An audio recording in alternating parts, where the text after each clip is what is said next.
મિત્રો, ઈશ્વરનો આભાર માનો. જે કંઈ મળ્યું છે એમાં સંતોષ રાખો. નીચે જુઓ વિડીયો. આવી હાલત તો નથી ને આપણી?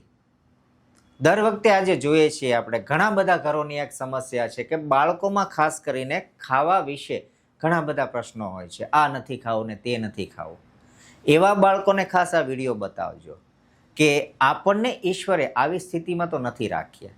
આજની આપણી પરિસ્થિતિ બહુ સારી છે.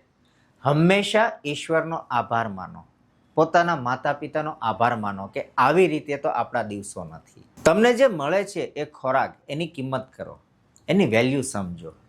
જે મળે છે એનો ક્યારેય અનાદર નહીં કરવો.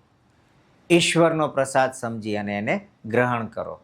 કારણ કે દુનિયામાં ઘણા એવા પરિવારો છે જે ભૂખ્યા ઉઠે પણ છે અને ભૂખ્યા સૂઈ પણ જાય છે, જ્યારે આપણે ખાલી ભૂખ્યા ઉઠીએ છીએ.